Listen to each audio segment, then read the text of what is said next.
Welcome to Widowed Too Soon. This is Michelle Bader Ebersole.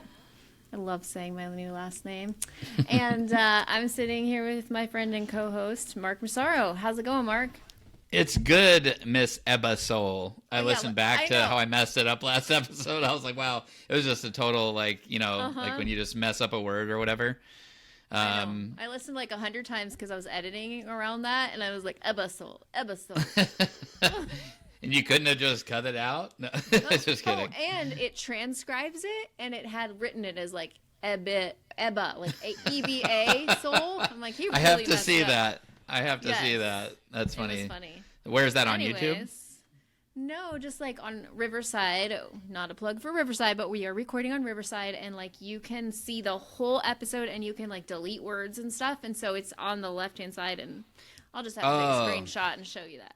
I gotcha. No, it's not that big of a deal, but yeah. I gotcha. I thought it was transcribed on YouTube. It is too. I wonder what that says, because I don't do that. That's just YouTube does that. So turn on the closed captions on YouTube, which, by the way, if you are not a subscriber on YouTube, you might want to see our wonderful faces. So go to YouTube, look for Widowed Too Soon, and you can see us. It's a great experience. It's a new thing that we're doing. Well, not really new, but we're getting more consistent on uploading. It's newish. Well, I mean... Or it's new again. New again. I'm being consistent. So on Sundays, if you want to preview these episodes, go on Sundays and you can see them on YouTube, and then Tuesdays on the podcast. But anyways, I'm going to ask you, how's it going? How's real estate? How's everything? Well, things are going really well. I actually just missed a call from somebody that, prospective client that I'm hoping to be able to help out. So that will be exciting, but I'm just trying to figure it out. It's like I've been saying, it's really confusing and overwhelming, but I'm just, I'm learning a little bit each day. And so eventually I'll know what I'm doing. So that's how that's going. The kids are in this really cool Christian day camp. I think I talked about that in the last episode. Nice. So that's been really cool. Last week was like water week for them. So it was like they did just a bunch of summer sports types things and water fights and stuff like that. Let's see. I haven't had a chance to see Tina since the last time I saw her, so that's always a bummer. Yeah. It's just so great getting to spend time with her and stuff. But we had a really good time on the phone the other night. We were just like laughing so hard, like in tears, talking about 90s TV shows, theme songs. And so, yeah, we were just making each other crack up. It was great. So, okay, so she actually requested that I sing this one on here, which is embarrassing, but I'm going for it. Good. So I want to see if you or anybody else knows what TV show this was. Okay, got it. Okay. Streaks on the china never mattered before. Who cares when you drop kick your jacket?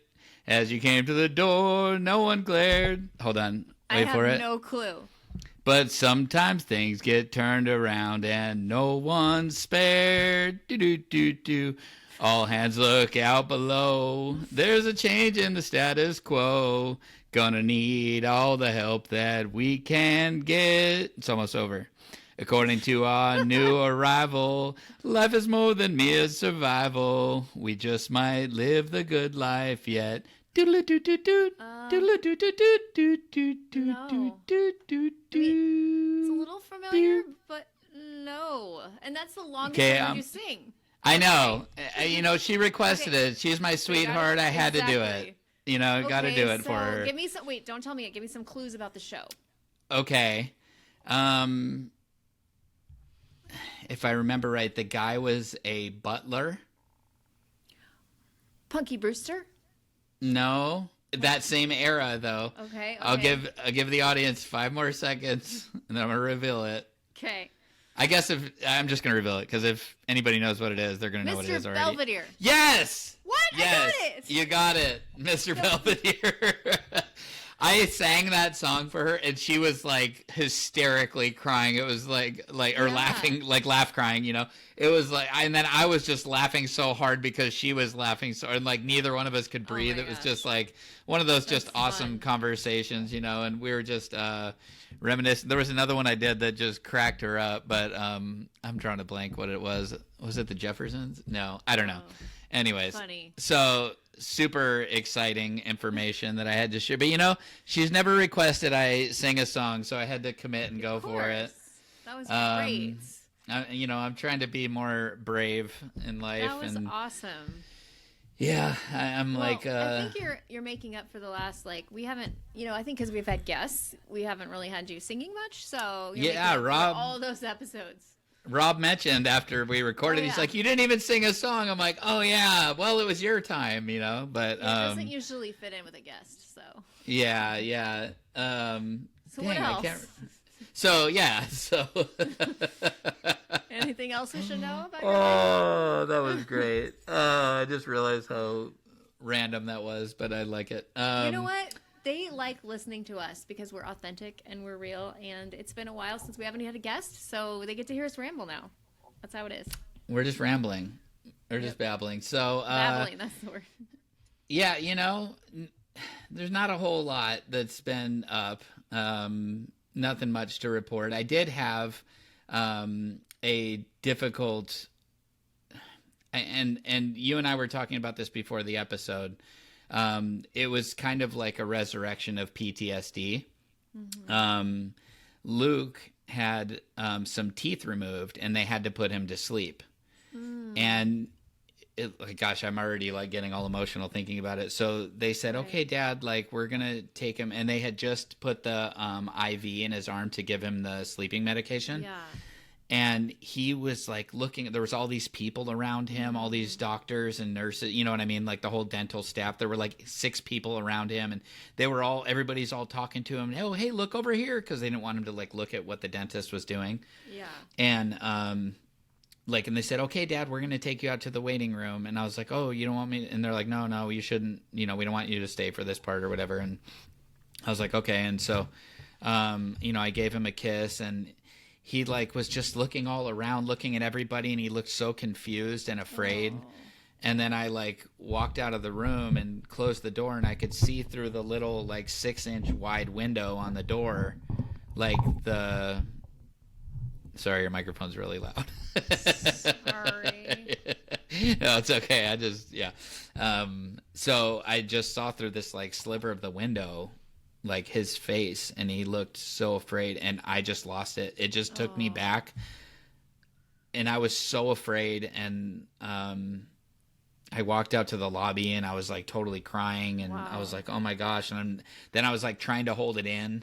Mm-hmm. But it was coming out more, and I was just sitting there and just fixating my eyes up on the ceiling, trying to stop crying and pull it together, because they do this all the time. But I needed to hear from the dental assistant on the way out. I was like, hey, this is safe, right? And she's like, yes, we do it all the time. And it was just one of those I felt I needed to say, because I was embarrassed, but I was like, I'm sorry, I lost my wife to cancer, and this stuff just scares me, and she was like, okay, no, I understand. And we're going to take really good care of him, and he's going to be okay. He's going to be all right. We'll come out and get you as soon as it's done. And then this lady in the lobby was staring at me because I had tears rolling down my face. And I'm like, oh my gosh, it was weird, because it totally was this PTSD feeling that came over. I was so afraid. And it was I just knew that something bad was going to happen. And so anyways, I just kind of want to share that. But that's that's one of the things that's been up with me. But I know you had some relatable stuff, but I don't know when you want to talk about that. So what's been up with you? Yeah, no, I'll start with my thing that was like that, and then I'll move to happier things. So I had what I think is my first PTSD moment. Joel and I were downtown Portland, and there were a lot of homeless downtown Portland. And this guy walked up to us, kind of we were just walking on the sidewalk. It was almost 10 o'clock at night. We're going to go home. We'd had this great night walking around this bookstore and out to eat, and just had a great night. And this guy said, can you please call 911? I don't have a phone. This guy's dying. And we're like, what? And we just keep walking with him. And there's a guy I believe, overdosed on drugs on the side of the road and on the sidewalk. And the guy that was talking to us just starts giving him mouth to mouth. And so Joel calls 911 and he puts it on speaker, and the lady's telling him what to do, like chest compressions, like breathe in 2, 3, you know, all the things. And the guy's doing it, listening to her. And it was just like a weird, surreal moment. Like, I just kind of stood on the sidewalk, like, back a little bit, and there were people starting to kind of crowd around, and I just had to, like, Joel was right in there because he had the phone and was trying to make sure the guy heard it, and it just brought me back. I haven't seen someone die or close to dying. I don't know what happened with this guy, but since Luke, and so it just, like, I just had flashbacks of Luke dying. And then when the ambulance, we actually had to be the ones to, like, flag them down. We were kind of down. It was kind of like an alley, like, off the road.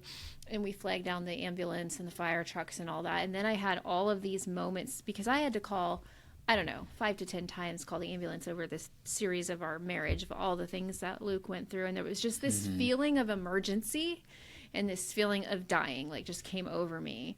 And we left, and we don't know what happened. They got him Narcan, which I had to look up what that was, but it helps against drugs if you've overdosed. And so hopefully somebody, like, they just went down the street yelling, does anybody have it? And they found one. So hopefully it saved his life. And when we got in the car, Joel's like, let's pray for him. And I'm, like, bawling, and he doesn't understand what's happening with me. He just says, I'm sure he's going to be okay. And then I just started, like, hyperventilating, like I couldn't like, and I just couldn't breathe. He's, like, not knowing what's going on with me. And it just was like, every memory I ever had of Luke with all of his ambulances coming and all the feeling, and just that feeling of death and emergency, like something's wrong, you gotta call everybody, just came over me. And eventually, and maybe it didn't last that long, 5 to 10 minutes, and I was able to talk to Joel and explain, I'm having memories of Luke. I'm seeing him die in my head. And I'm seeing every time I called the ambulance, then he was able to just listen to me. And so I shared that actually at my grief group, where I'm the leader, but I share things too. And one of the girls was like, I think that was PTSD. Because I was like, yeah, it wasn't grief like sadness. It was just like this weird feeling. And so that was definitely difficult. But apparently that happens to people. So that's one thing that's happened to me recently. But I'd love to move on to some happier things. Let's see. Yeah. One of my really good friends, Patty, who's also a widow, just got married. And so that was super exciting. She has a similar story to me and Joel. Her and her now husband, they met when they were 6 in elementary school. Whoa. And they had crazy. And they're in their 60s. And wow, they had crushes cool. on each other. Yeah. And then they re-met 2 or 3 years ago. It was right before me and Joel. They met at a class reunion, re-met. And then they got engaged right after Joel and I. We have very similar stories. And she's someone who helped me through after Luke died. And so it was just as soon as I saw her, I'm starting to cry, just knowing her story. And, and plus a lot of my wedding stuff I passed on to her. So it was in her wedding, it was nice. Really beautiful. She was even wearing the bracelet I wore, and she had my decorations, and it was just something we love that we have in common. We met years ago at a school that we were both working at. We connected over writing, and we did writing stuff together. And then, then I lost my husband, it's just this crazy connection. Anyways, the wedding was amazing and beautiful, and just I was just so happy for her. So that's something fun that happened. And that's cool. Yeah. And it was just fun having, Joel as my date. He rushed to be there. He took the boys. So there was a whitewater rafting trip with our church. So he took his son and my 2 sons, and it was a 3-hour drive, and they drove on their own so he could be back in time for the wedding. So he was exhausted, but he came anyways and danced with me and all the things. And it was just, that's awesome. He made me feel special. And then 2 of my good friends, Stacy and Becca, were also at the wedding, and they both told me separately how much they loved seeing us together and just how beautiful it is and how much he loves me. And that's awesome. Yeah. He's such a good dude. He is. Yeah. And I guess one of them was telling the other one, you need a guy like Joel. And I was like, I agree. I'm sorry I took him, but there are other ones out there. So that's cool. So your friend Patty, you said? Yes. So how long ago was she widowed? Oh, it was a long time ago, maybe 15 years. Okay. Something, maybe 10, 15. I don't know, it was way before me. Oh, okay, I gotcha. So it had been a while, and she'd had some relationships and things, but nothing like David, her new husband. So David doesn't have cooties anymore? guess not. Yeah. No, it's such Dang, a 6 story. years old. Sorry, I was still like kind of spacing out thinking about that. That's like 6 really years cool. old, and I think they're early 60s, mid 60s, something in there. Yeah. So that's awesome. Yeah, it was just a wonderful, wonderful story. But I'm sorry, you were talking. I was thinking about that. I don't know. It was just wonderful, and I gave her like this. She wanted to do the same thing as me as my bachelorette party, so I gave her my like cowboy hat that said bride, and we went line dancing, and it was fun. It was like doing the same things we did for my wedding. And that's so really cool. Enjoyed it, and but something not great. Joel lost his wedding ring. I'm not very happy. Oh no! We How'd he lose it? Well, we think in the river. So we go to this river like every Sunday. It's part of our tradition now. Like it's like a mile from our house. We found this cute little river. We're usually by ourselves. But it wasn't until Monday we were running and he's like, "Where's my wedding ring?" I'm like, "I don't know." And he's like, "It must have been in the river." So we went back yesterday with our masks and everything. We did not find it. I mean, it's a flowing river, but yeah, it's not worth a lot of money, but it was just the point. I'm like, we got married in that. But today I reordered it, the exact same ring. So oh, whatever. Okay, that's cool. It's, you know. Yeah, I lost mine in the ocean in Mexico. Oh, nice. Yeah, but then again, Lacey and I got another one, obviously. But right. yeah, I was like, thank God it wasn't your ring, you know? Well, that's what we said too, because mine cost a lot more. And mine has sentimental value of it's the diamonds from the ring that Luke gave me too. So really tragic to lose my ring. Yeah, yep. So when we were going yesterday, I'm like, I'm taking my ring off. That river's bad luck. I'm leaving my ring here so I do not lose it in the water. So anyways, that's a little side notes. So let's get into our episode. Today we are doing one called Don't Tie Guilt to Your Grief. Let's think about that for a minute. Don't tie guilt to your grief. So I was just talking about how many, I do grief recovery. I work with tons of widows, and the biggest emotion, not just widows, other grief, the biggest emotion I see from them is guilt. And I had it myself. I feel guilt for this. I feel guilt for this. Could I have done something different? Like, would he have lived if I would have done this? And that's almost every time what they say to me too. Like, oh, could I have done this differently? And so we're going to talk about releasing that and not holding on to that. So what does that title mean to you, Mark? Don't tie grief to your guilt. Well, I mean, guilt to your grief. Right. So a couple interesting things. So, and I'm just kind of formulating this now, obviously, but you will feel guilt all on your own. Yeah. Also, people will make you feel guilty for things. It's unintentional. It's little things they say or the way they act towards you or the way they're different towards you.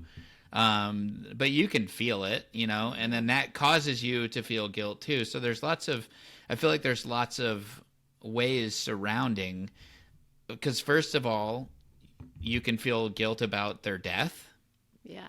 You can feel guilt about things you're doing after their death, things you're not doing after their death, the way you're living your life, even as something as simple as, and we've talked about this before, laughing at something. Remember, we've talked about that? Yes. Like, I remember the first time I was at somebody's house, and they invited me over for dinner after Lacey died, and somebody said something funny, and I wanted to laugh, but I felt like I wasn't allowed to. Mm-hmm. I felt like I needed to perform. Mm-hmm. Like I always need to be sad and grieving. And I'm glad that I kind of like realized and got over that, because you first of all, you can't make yourself feel guilty, for one. Yeah. You can't do that to yourself, because it will haunt you. And we all go through it, but you have to get out of it, Yeah. And what I've noticed a lot with people that I work with, first of all, it's called grief, right? So they know there's going to be recovery in it, but sometimes they feel guilty. Like, I don't think I should recover, because then I feel like I'm not really loving him. Like, I've heard this from several people. I'm not really loving him if I'm recovering, because I think I need to be feeling this. And I have to explain, no, like, it doesn't, like, people think it's like a math equation. Like, the amount of time I spend grieving and feeling awful equals the amount I loved my late spouse. Mm-hmm. And I'm here to say that's not true. Like, it is not like this, or it's like one of those old, like, scales. Like, you have to have more grief than you have whatever to equal whatever. You know what I'm saying? And so the biggest thing is realizing, like, guilt is not a good emotion, and it is not from God. Well, I can't say that. There are times when we do feel guilty for things. Like, if God's convicting us, that's a completely different thing. This is like wishing I would have done things differently, better, or more. And that's actually what we talk about in grief recovery, different, better, or more. And so it's releasing those things and not being tied down. Like, I see guilt like this, like a wet blanket put on people. And it's just like holding them down from where they want to go and where they want to be, because it's hard to recover if you're constantly feeling guilty. For example, my big guilt in the very beginning is that all the kids kissed Luke goodbye and I forgot. Like, I remember the grandma saying, kiss your dad goodbye, blah, blah, blah, after he died. And I just totally forgot. And then that day I was crying all day. Like, I feel so guilty. I didn't kiss him goodbye. My mom's like, I'm sure you kissed him last night. I'm like, yeah, but I didn't kiss his body goodbye, you know. And it was just holding me back and make me feel worse. I was already in a horrible place, you know. So I've learned, obviously, since then to release that. And that didn't even matter, you know, and the guilt of, like, could I have stopped his death? Because he had, like, a pain in his calf. And, like, could I have stopped it? And talking to the doctor, there was nothing I could have done, releasing the guilt from that, like releasing guilt. So honestly, here's one I've never talked about on air. I had a really unhealthy relationship with a friend, and I spent a lot of time talking to her, tons of time talking to her, when I could have had time talking with Luke. And so I had to, that was a big one I felt in the beginning. Like, man, I wasted time on this friendship when I should have been spending on my husband, and releasing the guilt of that. It was just things that weighed me down, that were not helpful in my recovery, that were not helpful in my grief journey. And so it's learning to first recognize those things. You have to know what you're feeling, and then being able to address them. Like, no, I'm not going to carry this. You know, for us as Christians, we can, like, actually think of those things as, like, physically handing them to Jesus and be like, I'm done. Like, I don't want to carry this anymore. Like, I don't want to carry this weight, and giving it to him. And sometimes in the beginning, when you have all those guilt feelings, like constantly doing that, or even just saying out loud, stop, I'm not going there. That's a tool I learned through Heart Change that I just went through with my family, of, like, when you start having those negative thoughts, like saying out loud, like, stop, I'm not going there. Like, even if you have to do it out loud. So those are some ways that I've learned to let go of the guilt. What has helped you? Like, first of all, was there anything you felt guilty about around Lacey's death or anything, and how did you release it? Yeah, there was a lot I felt guilty about, even though it was insanely difficult. I felt guilt for being for being frustrated with my life at that point in time. I felt guilt for that, and you know, of course, felt guilt for, I mean, I was going through a lot, and but I still felt guilt that I allowed any of what I was feeling to come out, because it should have been all about what Lacey was going through. And so I felt guilt about it. But, you know, I'm human, and I was going through hell. Even though I wasn't the one with cancer, I was going through hell. And but I felt guilt about that. I felt guilt because for, you know, whatever it was, I think it was 14 and a half, 15 months straight, I was by her side, night and day, round the clock, all day, all night, right by her side. Right. And of course, of course there were moments I stepped away to do this or do that. I was still raising 2 kids, still had 2 dogs, still had to make food, blah, blah, blah. But for the most part, I was at her side 90% of the day and night. So I stepped out from the room, as you know, you probably remember me saying from episode 1, to go have a cup of coffee and answer some text messages. And I was gone 15 minutes. And I came back to the room and she was gone. And like I said, I already knew she was gone, but that's not what I'm talking about. That was all in episode 1 if you want to hear that story. But she was gone. I stepped out of the room for 15 minutes and she passed away. And I couldn't help but wondering, like, I mean, I didn't hear anything, so I doubt it.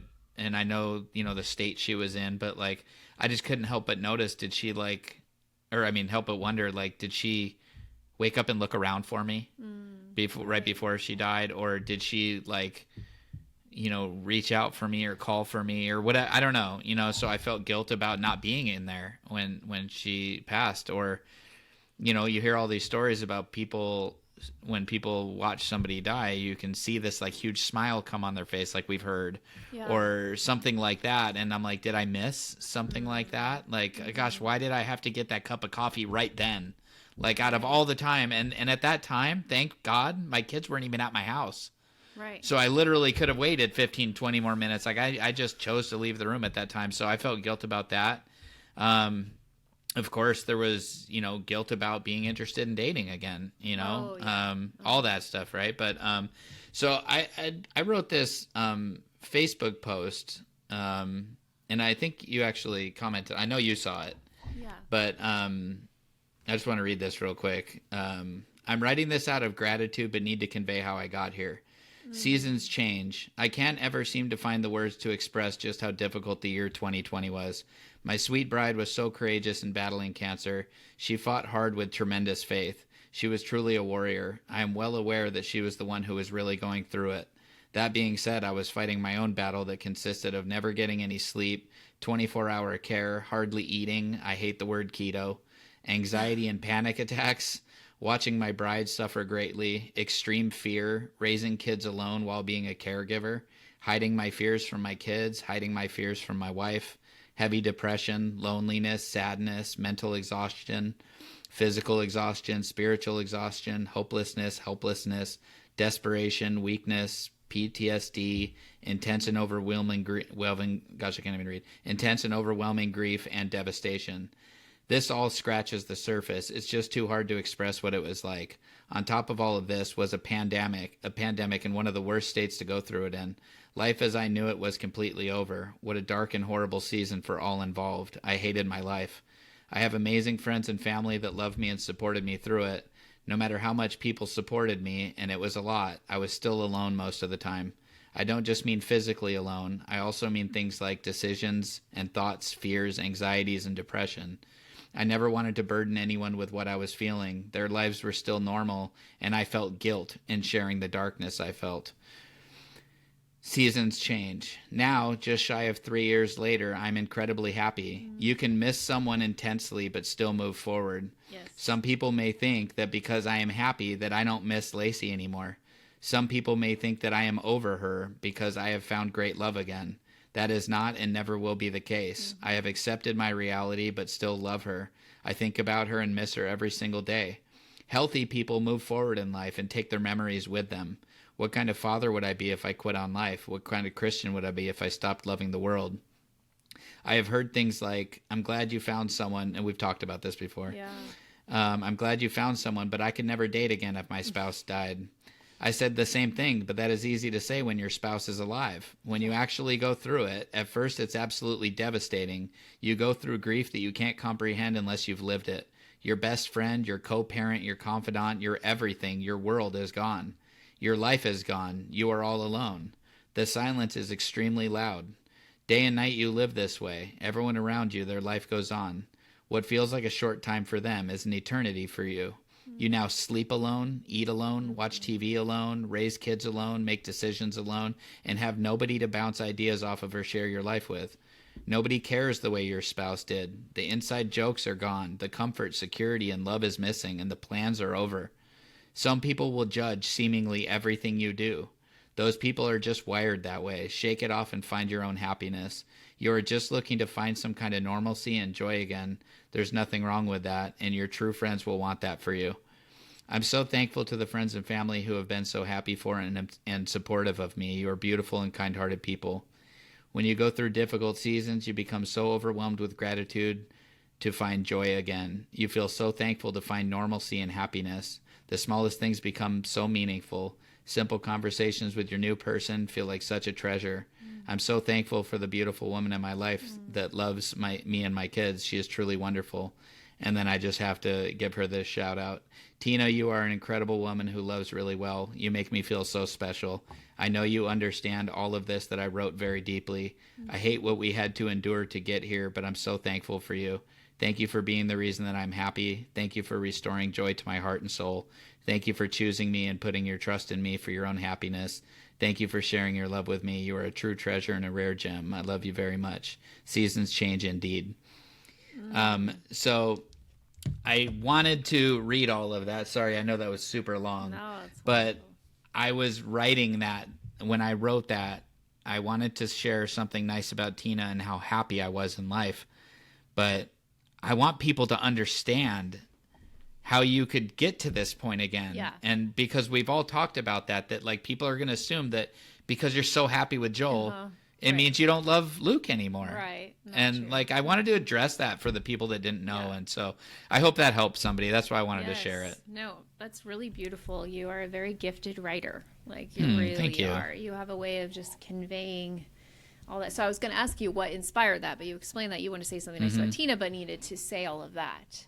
Yeah, and for her sake, I feel like I wanted her people to hear that too, and just know that she hasn't forgotten about John at all. Exactly. That she still cries about him. She still loves him so much, but this wasn't her choice. You know, she didn't choose this. None of us chose this. So that was my inspiration. Is that I don't want anybody to judge her for being in love again. I don't want anybody to judge me for being in love again, or you, or anybody for that matter that's listening. It's not fair, you know? Like, it's not fair to be upset at somebody or judging them. So anyways, that was my inspiration for writing all that huge really... 7-minute reading. No, no, I don't know how long it took, but oh gosh, my foot's asleep. It's really beautiful. And I think it just shows, like, it's just people need reminded that you can love again and still love your late spouse. Like, it doesn't cancel each other out like people think. Like, I still really love and care about Luke, even though I'm married again. Like, there's still moments. I have moments like, I had a moment at the wedding. I didn't even tell Joel. I was talking to Joel and Stacy, and a song came on, and it was like a song like, you know that big Hawaiian guy, Oz is. Oh yeah. It was like his famous song, and it was like somewhere over the rainbow. Is that just it? Like yes, it was, and that's what like Luke loved that song, and then I had a slideshow like made to that, and I was like all of a sudden like. Transported. I wasn't even in their conversation anymore. Back in this moment, feeling a little bit of sadness and missing Luke. Even though I'm happily married, having a great time at a wedding with my husband and best friend, like I still have those moments. It's not like that doesn't ever happen again. Yeah. And you know, there's things. I feel like there was something else recently too that I was like, Oh, I know. We borrowed, Joel and I wanted to go paddleboarding, but his son had his truck, and so we borrowed Hayden's truck, which was Luke's truck.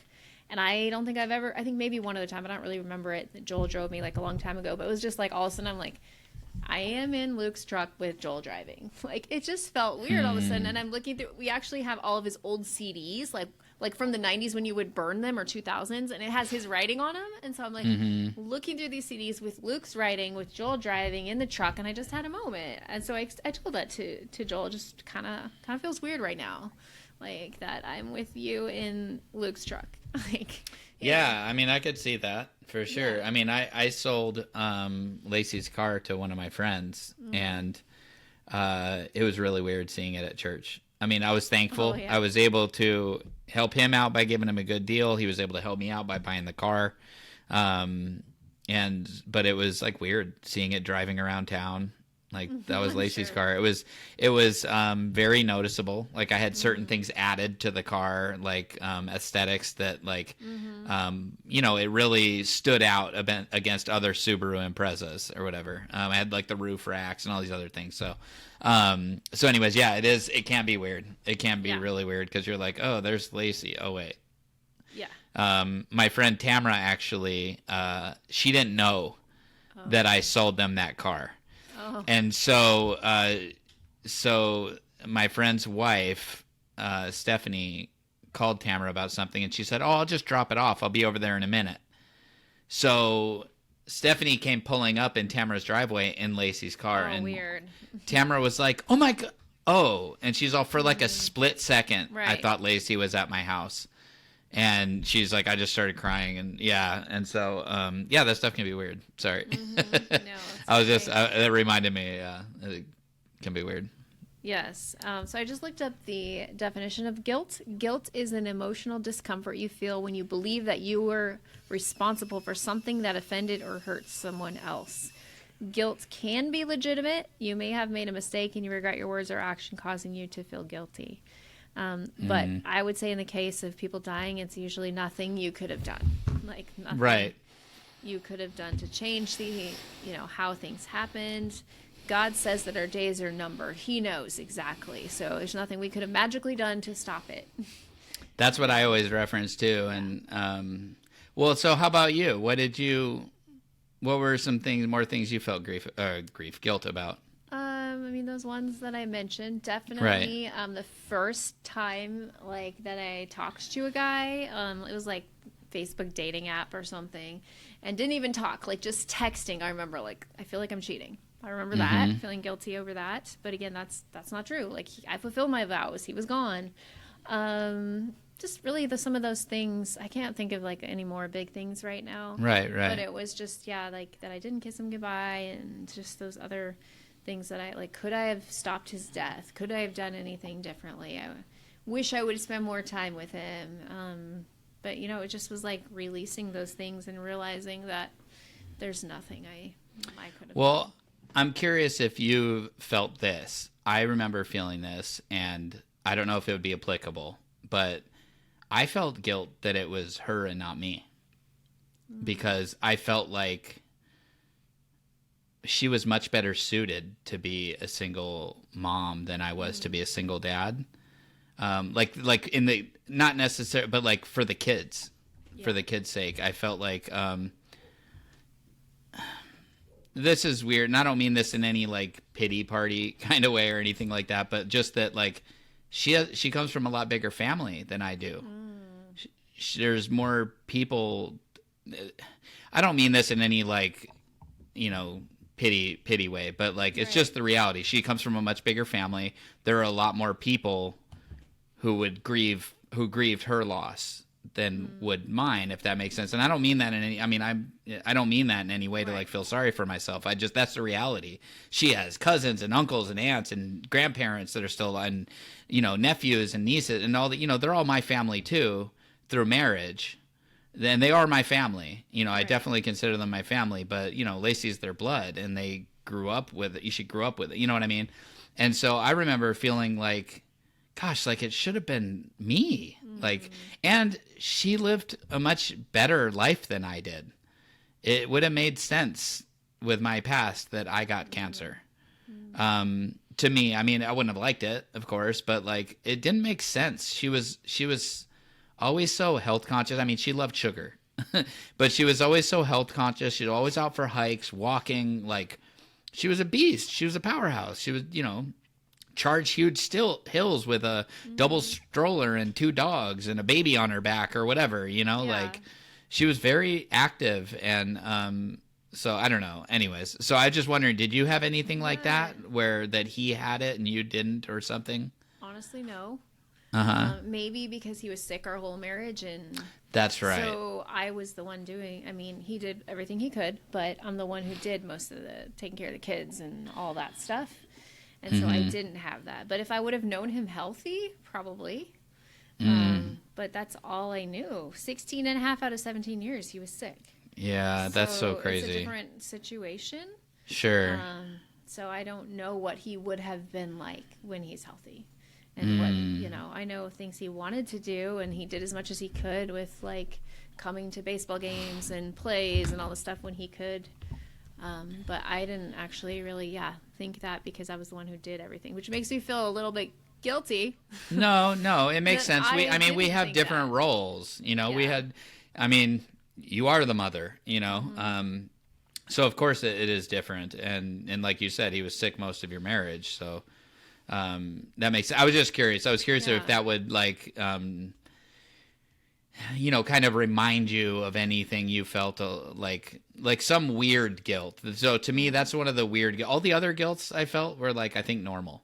That one was kind of a weird one. It was just why her? Why not me? And don't get me wrong, I love life. I don't want to, but that's what a husband's supposed to do.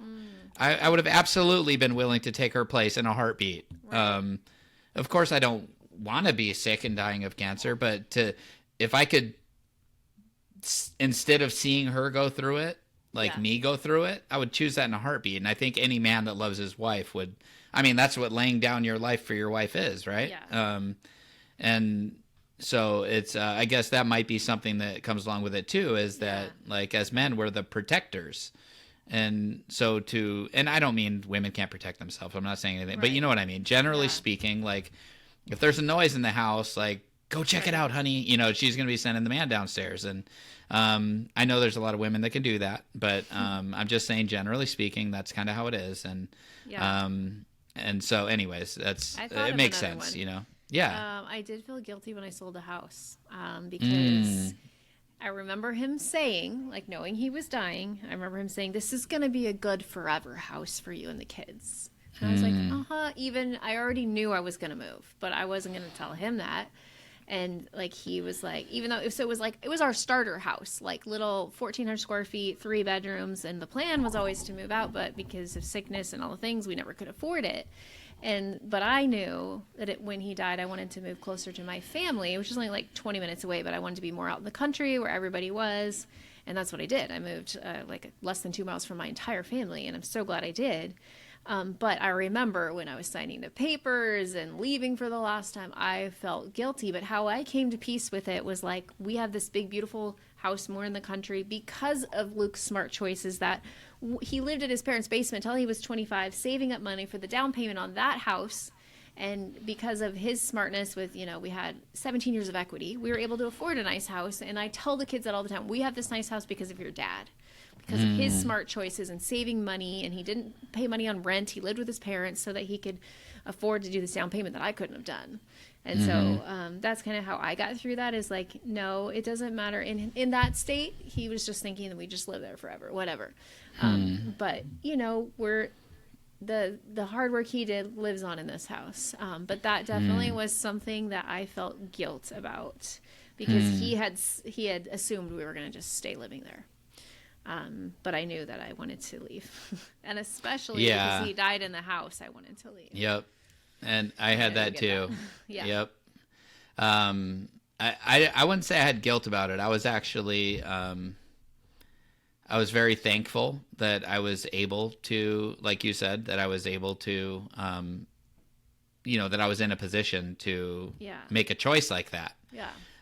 But yeah, it was like, it seemed like no matter what I did, I just couldn't get away from it. It was just, it felt like this thing that was just the shadow, this cloud, like that was just over my whole existence in that city. And California is expensive, and I just wanted to move my kids to another state and all these other things. But so kind of like what you're saying, like I didn't feel guilt about that. I did feel some guilt about I didn't want to move my kids away from their grandparents and things like that. But at the same time, like I had to ultimately do what I thought was best for them. And that was a hard decision to make, but I did feel like the Lord was telling me, yes, do it. But so the point of what we're talking about is not tying guilt to your grief. So I would recommend you feel grief, and like you separate grief from guilt. Don't let the two things separated. I just had to do it. Hey, don't pay no mind. You're under 18. You won't be doing any time. Yeah. I'm gotta keep hey, come out and play. Okay, we haven't had like a duet song in a while, so. There we go. Okay, back to keep them separated. I just had to. Yeah. Like, it was too good of words. I mean, it's like a lady's fashion, like a spreading disease. What? Is that part of the song? Yeah. Oh, I'm like, these are weird words. Okay. Oh, sorry. Anyway, I was about to sing again, but yeah, going back to separated. Okay. You got to keep them separated. That was a good one. I didn't even pick up on it, so that really, I was like, yeah, that's good. So when you're feeling grief, that is a heavy and intense enough feeling all by itself. True. Try to separate guilt along from that, if that makes sense. Try to feel them separately. Don't keep them separated. It's just. I felt like I saw that you were about to do it, but so I just feel like that's really important for people to think about, because if you start attaching guilt to your grief, that's going to stick with you. You have to understand those are two separate things. Grief is real. Yeah. Guilt is created. Yeah. Oh, that's good. You're making up guilt in your head. Obviously there's situations, right? There's situations where somebody might actually feel guilty if, like, say the last time you talked to them, it was some huge fight that you guys got into or whatever. Right. Like, of course, that's not what I'm talking about. I'm talking about fabricated guilt. Yeah. If you're, whatever timeline you decide and you start dating again. Yeah. When I started dating Tina, it was really hard for her at first. And I even told her, I said, hey, like, I'll just be whatever you want me to be. I'll be your friend. Like, I'll be whatever you want to be. Please don't feel, I understand. Please don't feel any need to rush anything. Like, I'm right here. I will be a really, really good friend to you if that's all you want me to be. Like, no problem. And because she had a hard time with it. It was really hard for her. It was a struggle for her to start even considering having feelings for somebody else. She felt it, but she felt guilty about it. And almost, like, wasn't sure if she wanted to feel it, because she just felt so much love and loyalty to her husband. And of course, right? And so that's all. And what do you think about that? I think that that's a good, approach, is that grief is real. Yeah. And guilt is fabricated. That's good. So don't tie them together, because then every time you feel grief, you're going to feel guilt. So don't link those. You can, like, instead of, like, not tying them, you can just make one disappear. Like, try to release the guilt. So it's not even part of your life. I guess you could separate them and release. Like. Yeah. I'm doing the motions for those of you not watching on YouTube. Or did you know, side note, we are on Spotify video. So. There. I did not know that. Yeah, so that's why now when I upload it, it goes like you see a video, and it does video and then audio everywhere else. But if you're a Spotify listener, you can see our faces right now. Just wanted you to know that. Okay. Magic. Side note, but my point was separate and then try to release guilt. There it is. Yeah. Yep. That's really good. Here's another little side note. Like, you could even, well, it's not side note because it goes with this. Write the things that you're feeling guilty on a piece of paper and burn it. Like, I know it sounds like dumb. If you have a burn ban going on, maybe just rip it. There's a lot of burn bans in the summer. But I'm just saying, like, do something to get rid of it. It will help. I forgot about burn bans. Oh, yeah. You're like, what? Because I'm in Tennessee now, and it rains, like, I think 160 days out of the year. Oh, that might be more than Washington, or about the same. I don't know. Well, so for us, it's like summer storms, which is weird. When I think of, I've been here a year and a half. When I think of summer, I think of beach, sunshine, and there's obviously a lot of that, but like here, there's like intense thunderstorms, and it'll just start pouring rain in the middle of the summer, and it's because of the humidity. But I'm like, you could tell I'm new here because I'm the one that's always like, peering out I'm like, it's raining, like, everyone's like, yeah. I'm like, no, it's like raining really hard. And they're like, I'm like, I'm from Southern California. This happens like 3 to 5 times a year. And it's not like this, no, but California's had some crazy rain last couple seasons, but, anyways, what was I talking about? No. I don't know, burn bans? Burn bans. Yeah. Thanks. 'Cause I forgot about that. Oh, it was like, we're not allowed to have, burn the guilt paper. There you go. Yes. Way to get back on track. Yes, that's where we're at. I think we're good. Anything else to say on this subject? Nope. Just don't do it to yourself. Burn it. Don't, and just like really think about it. Like, what do you have to feel guilty for? If, let's say, for example, that you do want to start dating again, other people might make you feel guilty, but you yourself, why do you need to feel guilt about it? It's okay if you do. And it's okay if you don't. But like, if there's just no reason to, there's nothing wrong. And I want everybody to hear this. There is nothing wrong with you trying to find some kind of happiness again, some kind of normalcy, some kind of joy restored to your life. We only have a limited amount of time on this earth. Like, when you're ready, and if that's what you want, like, pursue your own happiness, pursue it, and, you know, don't let anybody keep you from trying to find happiness. True. It's true. Mic drop. Boom. Hey, do you want to wrap it up in prayer? Yes. All right. Yes. Lord, thank you so much for the constant that you are in our lives. Lord, I pray for you to allow us to remove guilt, and to recognize that it's not coming from you and that we're making it up ourselves, and just allow us to feel grief all on its own and just let that be an independent feeling. You're so good to us, and I pray, Lord, that you'd be with all of those listening that are going through just such a hard time right now. We know there's a lot of them. This is one of the most difficult things that somebody can go through in life, one of the most highest stress situations statistically that somebody can go through. Let them feel that you're right there with them and they can just talk to you. And I just pray for everybody listening, Lord, that you would bless them with peace and joy in their lives, and you would complete a work of restoration in one way, shape, or form in everybody that's listening. And we ask these things in Jesus' name. Amen.